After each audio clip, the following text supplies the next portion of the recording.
regreso, Gobierno de la Mañana, Gobierno de la Z101, jueves 20 de marzo, año 2025. Vamos avanzando en esta jornada de hoy, jueves. Tenemos la posibilidad, después de nuestra introducción de los temas de debate nacional, de tener a nuestro invitado central este día de hoy. El economista Nelson Suárez es un divulgador también de su pensamiento económico y de sus opiniones, muy centrado sobre todo en los temas de fiscales tributarios, gasto público.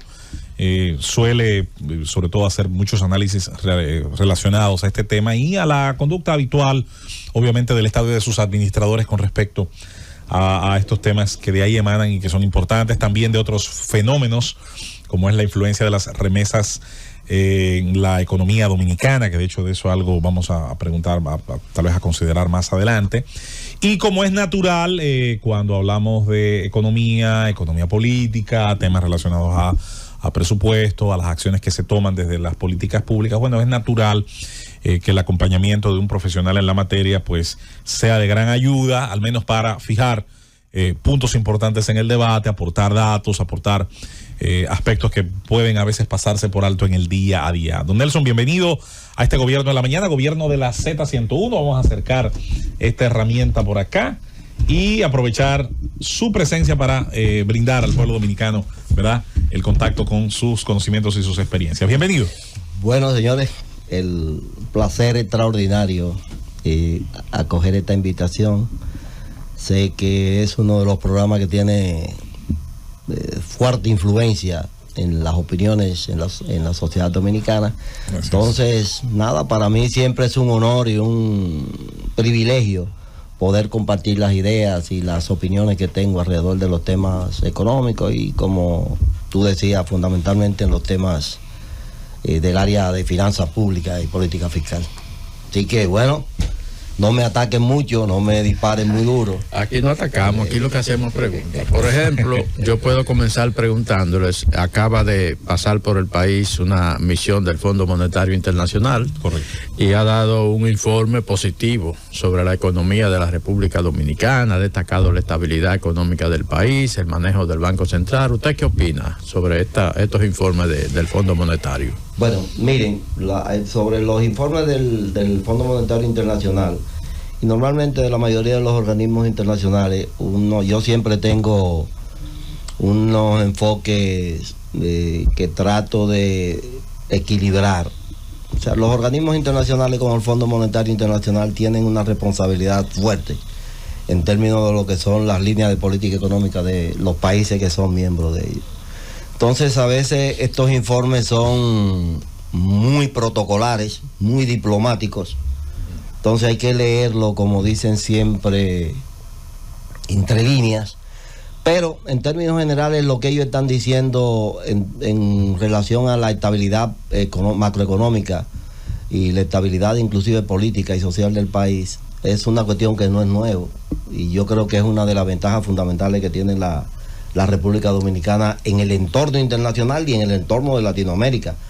No de ahora, o sea, no de los últimos 5 años, sino de los últimos 25 años. La sociedad dominicana ha tenido ciertos niveles de estabilidad social, más o menos ha tenido un desenvolvimiento en términos macroeconómicos estable. Si tú tomas, por ejemplo, la tasa de crecimiento de la economía oficial que el Banco Central normalmente hace pública, desde el 1990, por ejemplo, nosotros tenemos una tasa de tendencia de crecimiento de 5.2% del PIB.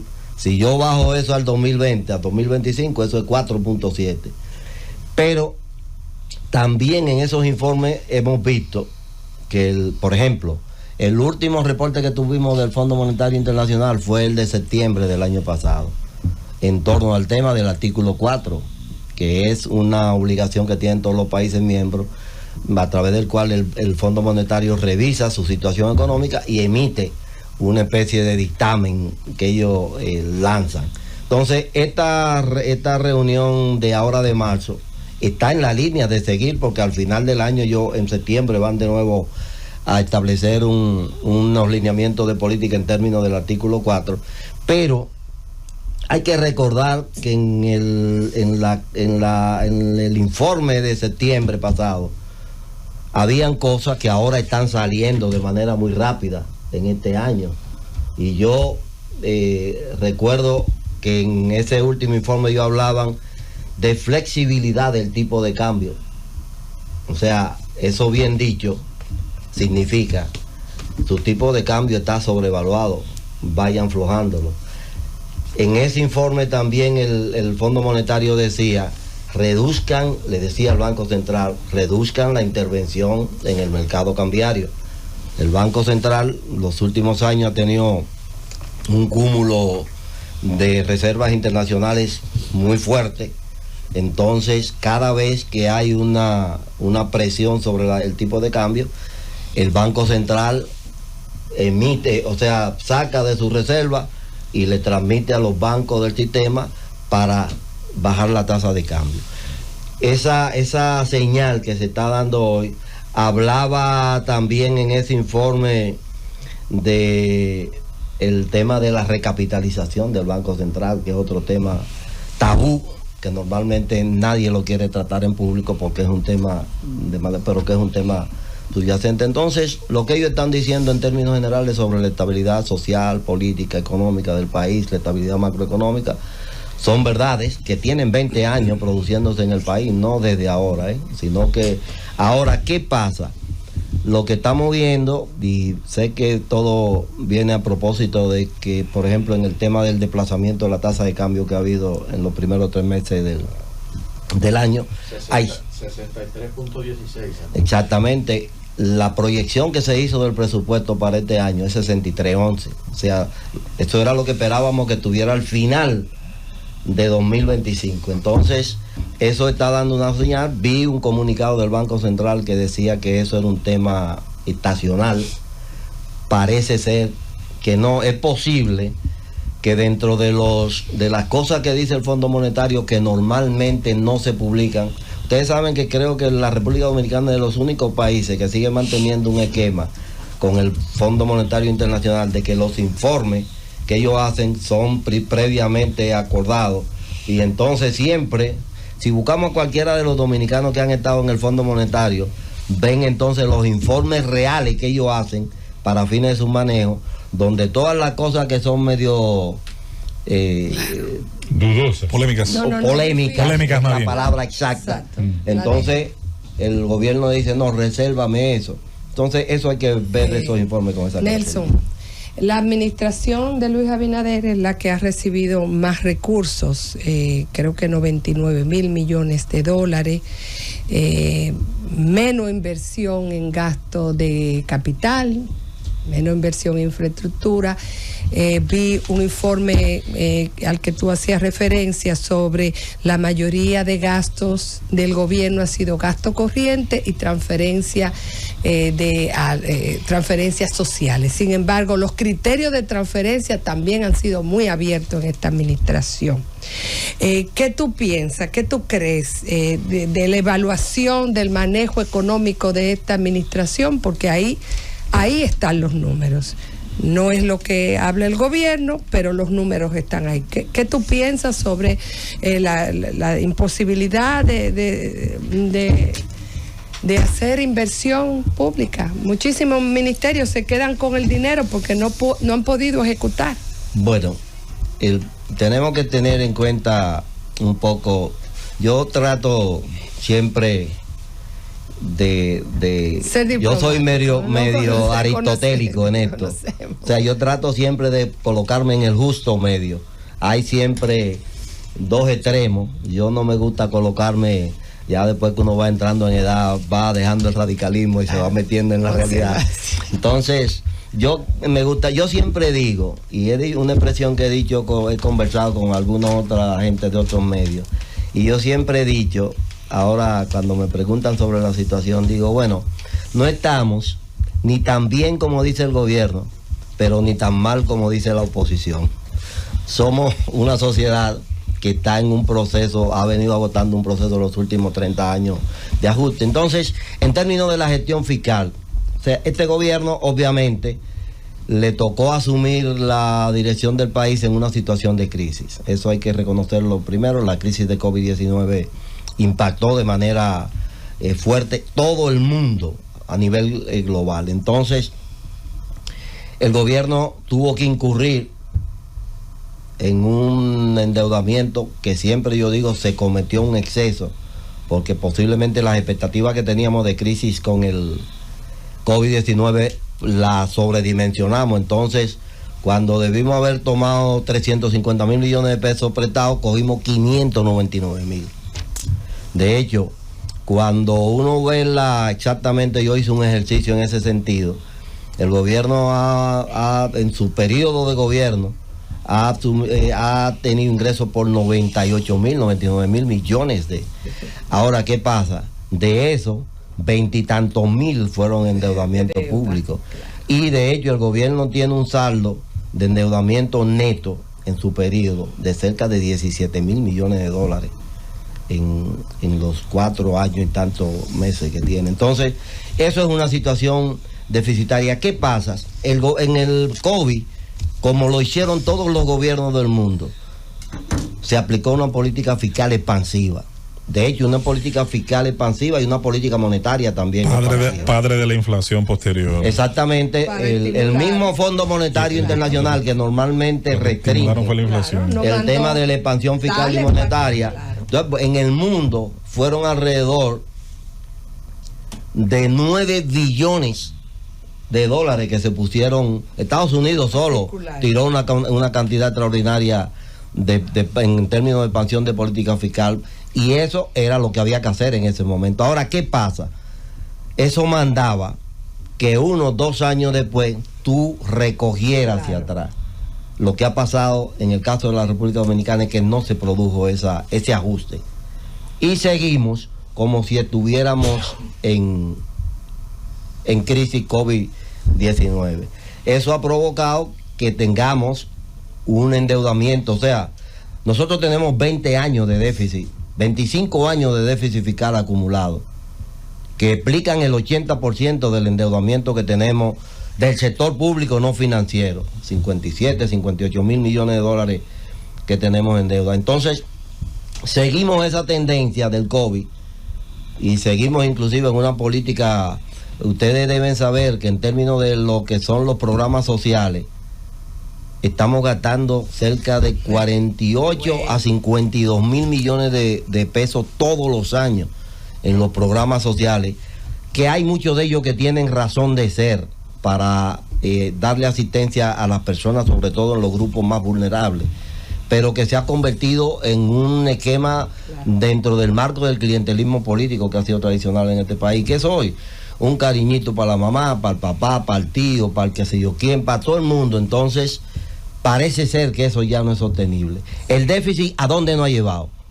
A que nosotros tenemos hoy un servicio de la deuda, por decirle algo. En los primeros 73 días de este año, es decir, 2 meses y algo, el gobierno ha tenido ingresos por 238 mil millones de pesos. Y ha tenido que gastar en el servicio de la deuda 110 mil, prácticamente el 47%. Entonces, eso es insostenible ya. Si no ajustamos eso, entonces nosotros estamos, a pesar de que tenemos estabilidad macroeconómica relativa con relación al resto del mundo, en un mundo de hecho en incertidumbre, en un mundo totalmente convulso, con una agenda Trump que no sé qué es lo que va a pasar mañana, porque hoy dice una cosa, mañana salta con otra, al otro día dice lo diferente. O sea, entonces nosotros como país, como una media isla, como decía el poeta, colocado en el trayecto del sol, tenemos que irnos preparando, porque el mundo está en un proceso de cambio y de transición que no sabemos dónde va a parar. Nelson, usted habla de que el Fondo Monetario Internacional prácticamente le dijo al Banco Central que no intervenga en el tema del deslizamiento de la tasa de cambio. Uno de los créditos que a uno más le preocupa es el crédito inmobiliario. El Banco Central hace poquito que liberó el encaje legal y hubo acceso a créditos, incluso a una tasa hasta de 10%. Entonces, ¿podríamos esperar que después de esta liberación del encaje legal, entonces el sistema suelte y las tasas vuelvan a deslizarse, a aumentar? Bueno, una de las cosas que ha estado pasando con el tema de la política del Banco Central y el manejo de sus tasas de política es que no ha estado teniendo los efectos que se esperan. Y de hecho las tasas han seguido altas. ¿Pero por qué? Porque nosotros también tenemos un problema de tasas altas en nuestra referencia, que son los bonos del Tesoro de los Estados Unidos. De hecho, ayer estaba viendo que la Reserva de nuevo le dice, y de hecho eso parece ser que va a venir una confrontación entre la Reserva y Trump, que no respeta, no tiene reglas ni tiene nada. ¿Cómo fue? No digo que debe venir una confrontación porque no venga a darle la razón a Rosel. No, lo que estoy diciendo, no, porque es lo que observo,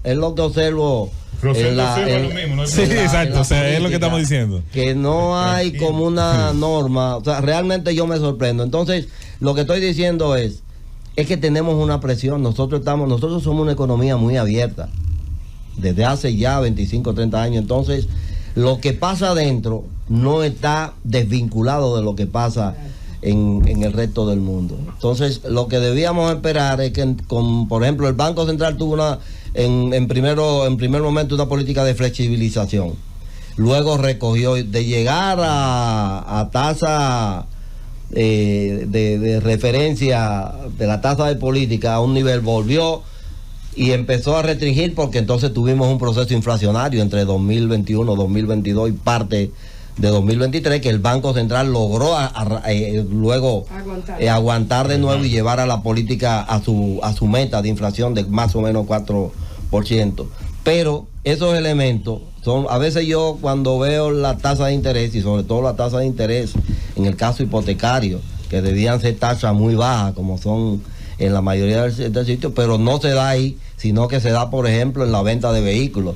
Hago una feria y entonces tengo tasa a veces garantizada a 2 años, bajísimo, que yo digo, bueno, a veces la gente que está buscando una casa por primera vez, sería un éxito si le ponen la tasa igual que como la ponen para... Claro. Ahora el vehículo que tiene un seguro garantizado de reembolso, cuando te lo hacen, y entonces yo no tengo riesgo. Estimular el consumo y no la inversión. Entonces, exactamente, entonces en el tema de la inversión, exactamente lo que se ha visto es que el gobierno ha estado ajustando preferentemente por el gasto de capital. Una cuestión que no es tan correcto, porque se sabe que el gasto de capital es el gasto que supuestamente tiene impacto sobre la reproducción y sobre el crecimiento de la economía, sobre los acervos de capital. Y eso habrá que verlo, porque la economía ha variado mucho desde que Keynes propuso eso. Ya la idea de la demanda agregada, una economía que se ha diversificado tanto, no depende tanto de que el Estado mande a hacer calles y aceras y contenes también. Julieta. Mire, usted ha dicho varias cosas interesantes que motivan mi pregunta. Usted ha hablado de que, nosotros arrastramos un déficit, una deuda pública, pero evidentemente que esa deuda pública en esta gestión de gobierno se ha elevado de manera exponencial. Usted ha hablado de la forma, digo yo, indiscriminada del uso de los programas sociales. Y ha dicho que en estos 73 días, de primeros 73 días de gobierno del año, el gobierno ha ingresado 200 y pico de millones de dólares, de pesos.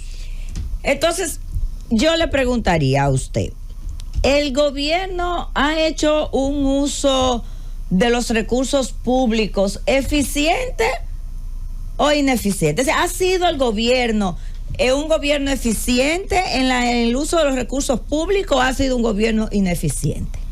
Esa pregunta no es tan fácil de responder, y de hecho es uno de los temas que más fíjense que cuando han estado hablando de reforma fiscal, la gente dice, tiene que ser una reforma fiscal integral que implique lo del gasto, lo del ingreso, pero que también implique lo del gasto. La calidad y entonces del gasto. Se habla de la calidad del gasto. ¿Qué pasa? La calidad del gasto tú la puedes medir, calidad o eficiencia, por 2 formas. Es lo que enseñan los textos de análisis de calidad del gasto. Una eficiencia o calidad del gasto desde el punto de vista asignativo. ¿Qué significa? Esto es cuando el gobierno se sienta a distribuir los fondos del presupuesto y dice, le voy a designar el 4% a educación, le voy a designar el tanto por ciento a salud, le voy a designar el tanto por ciento a Fuerza Armada, le voy a designar... Esa es la eficiencia asignativa. Y entonces hay una eficiencia operativa. Después que tú asignas, desde el punto de vista del presupuesto, de la ley de presupuesto general del Estado, a quienes le establecen las prioridades, y tú lo ves, los números te lo dicen, entonces está el tema operativo. Si cuando yo estoy en la efectividad del gasto, es decir, realizando las compras, los bienes, pagando bienes y servicios, estoy siendo eficiente en términos de costo-beneficio. Nosotros no tenemos en el país estudios importantes de costo-beneficio del gasto, de la eficiencia de... Por ejemplo, ¿cuánto me cuesta alfabetizar un niño en la educación pública y cuánto me cuesta, por ejemplo, en una institución privada? En un colegio de esos que hay a veces que los precios son bien caros al año. ¿Cuál es? Entonces, y después de eso, valorar el resultado y el impacto de esa educación.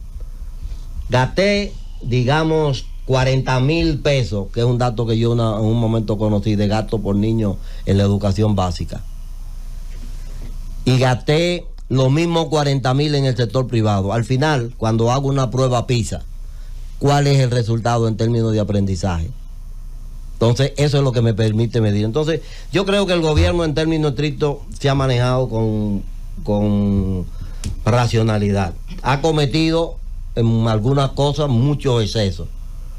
Ha seguido con un nivel de gasto que no es sostenible en el país. Pero en términos general, de hecho, yo digo, el haber mantenido la estabilidad macroeconómica y social, eso es un éxito ya. Es más, si yo tuviera decisión a nivel de los gobiernos, Banco Central, yo no estaría aspirando a grandes cosas en este mundo tan convulso, sino que mantener la estabilidad social, política y macroeconómica que tenemos, para mí ya es un logro en términos de la sociedad dominicana. Pero evaluar profundamente esa pregunta que me hace y de darle una respuesta taxativa no es una situación tan fácil. Ahora, lo que sí es evidencia en los números es que el gobierno ha ajustado por el gasto de capital. Obviamente, podemos haber cambiado todos los temas doctrinarios en términos de demanda, de impacto sobre la demanda. Ahora, lo que sí debemos estar claros, nosotros tenemos un sector público significativo. De hecho, este es otro debate que he estado conversando con algunos amigos economistas. Hay quienes dicen que el Estado es muy chiquito y hay quienes dicen que es muy grande y hay que reducirlo. Me gustaría escuchar a esos que dicen que es muy pequeño, a ver dónde viven. Entonces yo digo, mira, nosotros no tenemos ni un Estado tan grande como dicen algunos, pero ni tan pequeño como dicen. Nosotros tenemos un Estado que es el equivalente al 29% del PIB, porque normalmente nosotros solo nos centramos en el gobierno central, que es un 16, un 18, un 19% del PIB. Exacto, entonces el resto es un estado promedio de lo que tenemos en Latinoamérica. Ahora, ¿qué tenemos? Y eso sí es un tema que hay que discutirlo. Nosotros tenemos un gasto corriente primario, es decir, para yo mantener las instituciones del Estado fundamentales, esos son 900,000 millones de pesos todos los años que necesito. Eso es un 10.5% del Producto Interno Bruto. Y yo tengo un sistema tributario de bajo rendimiento que en los últimos 30 años no ha producido más del 13.1% del PIB. Pero, ¿a qué está asociado eso? A que yo tengo una evasión del ITEVI de 40.58%, a que tengo una evasión del impuesto sobre la renta de 60%, a que tengo un 4.7% de exenciones y exoneraciones fiscales. Es decir, yo tengo ahí un 13% que estoy perdiendo en términos de recaudaciones. De manera que yo, teniendo un sistema tributario formal que es de aproximadamente 23-24%, solamente cobro el 13 y el 14. Ahí entonces, está la ineficiencia de alguna manera. El gobierno ha intentado, y hablo de este gobierno, en varias oportunidades, introducir proyectos de reforma fiscal. Lo primero lo hizo el presidente en el primer año de su gobierno, hizo alguna propuesta para el tema del presupuesto que se cayó por una presión social y política. La última fue la famosa reforma fiscal de la que tanto se habló y que se intentó introducir y no se pudo. Después de ahí, el gobierno de alguna manera ha estado metiendo algunas cositas ahí por debajo de la mesa, como para subir un poco el tema de la recaudación tributaria. ¿Qué va a pasar con eso? ¿Se va a pasar estos 3 años que le quedan y algo al gobierno? No habrá para nada un aumento de esa recaudación fiscal. No hay forma de que el gobierno lo haga porque la presión política y social no lo deja. ¿Qué va a pasar? Esa es la pregunta del millón, como dicen. Es verdad. ¿Qué tenemos? Es obvio que para seguir manteniendo los niveles de gasto que tiene el gobierno hay que tener más ingresos, porque no podemos seguir la dinámica de esa bola de nieve. Esta bola de nieve que me hace que, por ejemplo, este año las necesidades de financiamiento del gobierno sean 350 mil millones de pesos. Wow. Pero que eso me lleva como contraparte que el gobierno tiene que pagar de servicio de la deuda entre interés y capital este año 433 mil millones de pesos. Presupuesto superior al presupuesto más grande que tenemos en el país, que es el de educación. Es decir, yo tengo que sacar de 1.2 billones de ingresos que voy a tener, yo tengo que sacar 433 mil para el servicio de la deuda. Entonces, o sea, es obvio que el gobierno tiene, y lo ha dicho el informe del artículo 4 en el año pasado, y lo va a decir próximamente, o deben haber dicho internamente, el gobierno tiene que buscar cómo ampliar su espacio fiscal. No es posible seguir el mismo ritmo de gasto con el espacio fiscal que tiene el gobierno de 13-14%. Entonces, aquí lo que hay un reto, no para el gobierno, es para la sociedad. ¿A qué nosotros queremos aportar? Queremos aportar a una sociedad estable, que siga su proceso de crecimiento, que siga en estabilidad, o queremos aportar a una crisis que entonces nos obligue en un momento específico. El gobierno, obviamente, cuando intentó su reforma fiscal el año pasado, lo hizo de hecho de una manera como si no existiera el entorno social y político. Eso tú tienes que tenerlo en cuenta. Entonces, por ejemplo, yo soy partidario de una reforma fiscal, pero ¿cómo yo le llamo a mi reforma fiscal? Una reforma fiscal gradual, una reforma fiscal equitativa y una reforma fiscal que tenga una visión estratégica. ¿Qué significa eso? Que yo no puedo hacer una reforma para conseguir 150 mil millones de pesos que necesito ahora, sino hacer una reforma para ir cerrando la brecha de déficit que tiene el gobierno gradualmente, en un proceso que no se va a hacer ni en 1, ni en 2, ni en 3 años, sino en un proceso mucho más largo, para entonces yo poder tener otro nuevo periodo como el que tuve después de la reforma de 1992 en el país, de 20, 30 años, con cierta estabilidad en las recaudaciones, y poder hacerlo, porque si no, al final vamos a tener que en un momento de crisis salir corriendo a hacer una reforma tipo shop, que fue lo que intentó y que posiblemente, o sea, tú no puedes pretender eliminar las exenciones todas de un solo plumazo. Señor Eso es Nelson, mentira. ¿Qué usted pronostica en ese sentido? Todo lo que usted ha explicado, lo que ha hablado, el déficit que conocemos de 450 millones, 450 mil millones de pesos y un gasto de 667 mil millones de pesos. ¿Qué usted pronostica entonces? De aquí a 2026, porque ya el FMI hizo su pronóstico a 2026 también. Sí, mira, el gobierno hizo unas proyecciones y de hecho formuló el presupuesto 2025 basándose en las recomendaciones de la ley de responsabilidad fiscal. Una manifestación de buena intención que hay que reconocer. El hecho de aprobar una ley de responsabilidad fiscal lo que hace es que trata de ponerle control a las operaciones del gobierno. Entonces, eso es una manifestación de buena voluntad. Pero, como dicen, de buena voluntad está empedrado el camino del infierno.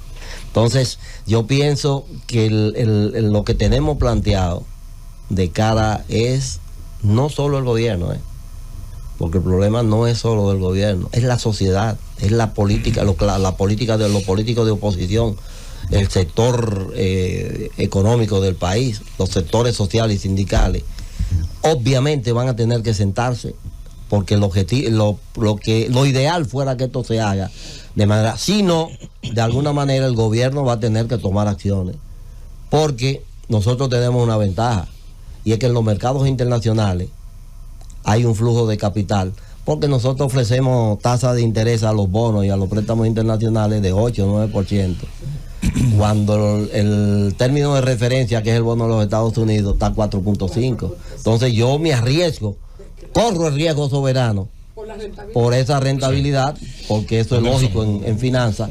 Entonces nosotros tiramos, por ejemplo, que necesitamos 2.000 millones de dólares en bonos y nos salen 6.000, nos ofertan. Entonces eso es una ventaja que tenemos ahora. Eso se traduce en un servicio de la deuda que es cada vez mayor e insostenible. Don Nelson, usted mencionó ahorita en su introducción un término que personalmente a mí me gusta mucho a veces mencionar. Mencionó un tema tabú.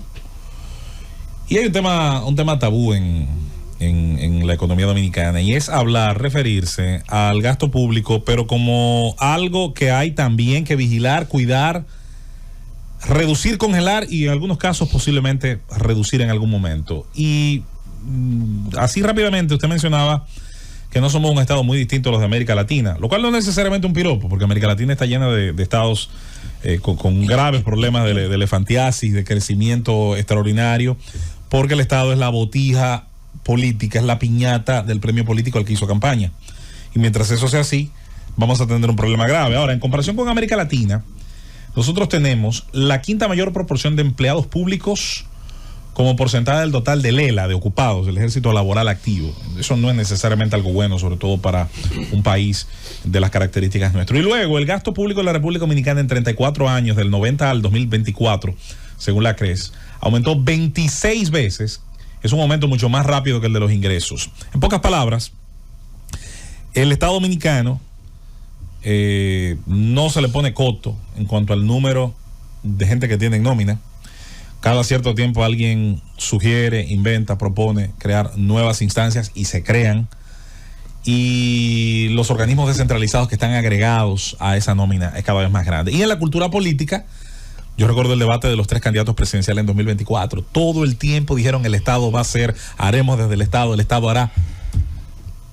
Y cuando se le promete eso a la gente lo cree y cree que está realmente en el deber de que el Estado resuelva todo. Entonces, ¿para dónde vamos con eso, en este embudo? Sí, mira, el planteamiento que has hecho es un planteamiento, de hecho, de un enfoque que sería bueno que mucha de la clase política se siente a verlo. Yo dije ahorita, no tenemos un Estado tan chiquito, pero tampoco tenemos un Estado tan grande. Tenemos un Estado con un sector público con una presencia significativa, inclusive una presencia significativa, y a veces, si tú te pones a buscar... Para mí, don Nelson, es tan grande que distorsiona el funcionamiento normal que debería tener la economía dominicana. Miren lo que tenemos. Nosotros tenemos en el sector público general 750,000 empleados. Ay, mi madre. Eso es el 14.7% del empleo general del país. Pero eso es prácticamente el 30% del empleo formal. El empleo formal yo lo mido por lo que está en la TCS, que son 2.3 millones de personas. Y ahí hay metido 754,000 exactamente. Al año 2024. Cuando viene a ver, posiblemente ahora hayan 2 o 3 mil más. Entonces, ¿qué es lo que se ha estado planteando hace mucho? Tú tienes dentro de esos esquemas de reforma también que introducir mecanismos de reestructuración del Estado dominicano. Hacerlo. Aquí hay instituciones que están por cuatruplicados. Aquí hay, de cada ministerio, hay 2 o 3 comisiones y cuestiones hechas que hacen las mismas funciones. Entonces, de hecho, cuando el gobierno planteó la intención de hacer ajustes en instituciones, es una intención buena. Ahora, ¿qué pasó? Empezaron al revés. Empezaron por las cosas más grandes y más complicadas, pero además parece que no había planteado un esquema hecho, un plan. Yo creo mucho en los planes y en que las cosas hay que hacerlas de manera pensada.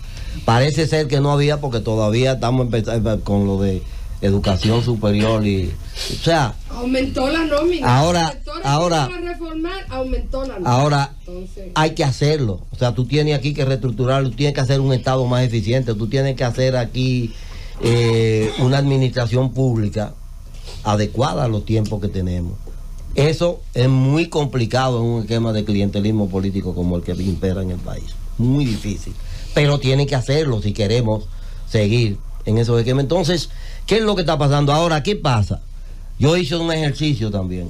Nosotros tenemos el déficit del año pasado del gobierno central, fueron 228 mil millones de pesos. Pero ¿qué pasa? ¿Sabe cuánto le transfirió el gobierno al sector eléctrico deficitario, al Banco Central, a las empresas públicas no eléctricas del sector público y subvenciones a empresas privadas? 181 mil millones de pesos. Eso es el 70% del déficit. Ese es otro tema que hay planteado. Si yo no corrijo el déficit del sector eléctrico, si yo no corrijo el tema de capitalización del Banco Central, que lo dice el Fondo Monetario, lo ha repetido varias veces, si yo no corrijo los problemas de déficit en un grupo de empresas e instituciones públicas que operan, pero de manera ineficiente y con controles muy débiles de su gestión en términos financieros y en términos de resultados, si yo no controlo ese 70% que me genera el déficit fiscal en el país, ninguna reforma me va a servir. O sea, yo tendría que buscar alrededor de un 2.5% del PIB para cubrir esos déficits. Tampoco oigo a veces de hecho, la reforma que se planteó, lo que planteaba era buscar dinero para seguir cubriendo los déficits del sector eléctrico, por ejemplo, que es desastroso en el país. O sea, tú tienes que darle un 1.5, 1.3% todos los años para cubrir un déficit, porque tú no quieres, nadie, no este gobierno, enfrentar esas situaciones. Entonces, lo que está planteando es una cuestión gráfica, pero bueno, esto es una responsabilidad de la sociedad. Por eso yo siempre digo, a veces solamente le cargamos al gobierno de turno la situación. Es un problema que tiene que asumirlo, porque ¿qué hace la oposición en este sentido? Bueno, criticar. Pero también hay que decir, don Nelson, que es una sociedad que, como el catolicismo, fue bautizada desde nacer en la estadolatría, en la idea de que el Estado grande, alrededor del que gira. Mire, aquí el que no puede trabajar en el Estado quiere ser suplidor del Estado, tener contratas, licitaciones, el que no quiere estar pensionado de él, aunque no haya trabajado en él. Y eso tiene un precio. Entonces, cuando cada vez que ajustamos ese precio para tratar de ajustar el déficit, la propuesta es subirle más los impuestos. Luego esos impuestos, cuando los vemos en su efecto, van en su mayoría a una clase media que no tiene capacidad de evadirlos, porque los de arriba sí pueden negociar condiciones de privilegio y los de abajo al menos reciben los subsidios que les convierten en sujetos políticos, ni siquiera en sujeto social. Entonces, la verdad es que es difícil ver por dónde se va a romper el cacarón, porque toda la promesa electoral de todo el mundo es la misma. Sí, mira, ustedes, hay una teoría que plantean el tema de la formación del presupuesto público. ¿Cuáles sectores, cuáles entes intervienen en la formación del sector del presupuesto público? Y hay 3, 4 sectores que intervienen en esa formación. El presupuesto es un instrumento político, porque el presupuesto, quien tiene autoridad para hacerlo es el Poder Ejecutivo, que fue elegido por la sociedad de manera democrática. Y que sin embargo debería ser el momento cumbre del poder, sobre todo legislativo, en su discusión. Exacto. Donde el modelo representativo se demuestre, porque los segmentos representados de la población a través de esos parlamentarios, entre comillas, debe ser el momento cumbre de los agricultores pedir esto, los industriales exigir esto, los obreros pedir esto. Eso es una tremenda debilidad que tenemos institucional, porque lo que pasa es que generalmente el cuerpo legislativo, en términos generales, hay gente ahí a veces muy capacitada, no están en condiciones de contrarrestar lo que plantea. Entonces, línea partidaria. En el presupuesto intervienen los votantes. Para el aborto los diputados son libres, pero para el presupuesto es línea partidaria. En el presupuesto intervienen, la formación del presupuesto intervienen los votantes. ¿Qué son los votantes? Los votantes son los que compran las ofertas políticas que hacen los políticos, y entonces cada votante está pensando, como tú dijiste, cómo yo voy a ser beneficiado en el presupuesto, y votan en función de lo que le ofrecen los políticos. Están los políticos, que son los profesionales de la dirección del gobierno, en toda la parte del mundo es así, son los políticos los que asumen la dirección de la cosa pública. Están la burocracia. A mí me ha tocado muchas veces estar en esa burocracia desde el Estado, porque desde que me gradué he estado trabajando en la oficina de presupuesto, en diferentes sitios públicos, la burocracia, y dentro de la burocracia inclusive tú tienes dos vertientes de burócrata. Un burócrata que se adapta al mínimo esfuerzo, es decir, yo lo que quiero es que me paguen mi sueldo, como tú estás diciendo. Verlas venir. Y un burócrata, que yo de manera inmodesta me coloco ahí, de los que van a los estados y al gobierno tratando de apoyar, de poner su capacidad técnica al servicio para mejorar la cosa. Eso tan fuerte. Y eso. Entonces, y hay un cuarto grupo, que son los grupos de intereses. Claro. Estos grupos de intereses fundamentalmente son los que influyen en los decretos, en las leyes, en las decisiones de política que toma el gobierno. En la financiación de la política. Exactamente. Entonces, eso es el presupuesto. Y no podemos ignorar eso.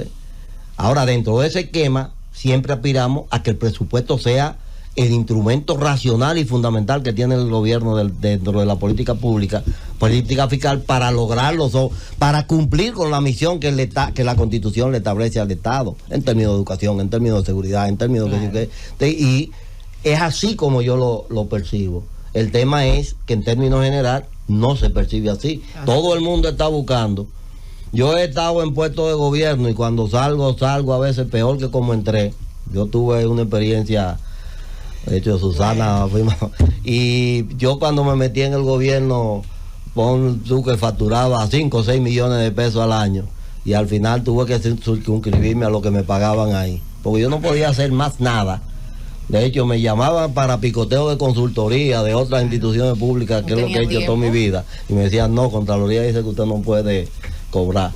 Entonces, pero yo tenía un compromiso con un grupo de gente, un compromiso con la sociedad. He tenido siempre compromiso, no le rehuyo al compromiso. No soy, ni he sido nunca un político profesional, salvo mi vida de estudiante, cuando estuve en el movimiento estudiantil, pero soy un profesional que no le rehuye a la política tampoco. No, claro, es el mecanismo para hacer cambios. Porque nosotros, como seres sociales, como seres humanos, somos políticos por naturaleza. Así es. Entonces, somos lo que sí, yo creo que la sociedad dominicana tiene un gran reto. Y cuando hablo de la sociedad dominicana no me refiero solo al gobierno, que es el problema que tenemos, que todos se lo queremos. Es más, al gobierno no, al presidente en este país. Parte del analfabetismo. En este país, bueno, hasta los otros días para nombrar un profesor en la frontera había que tener un decreto del presidente.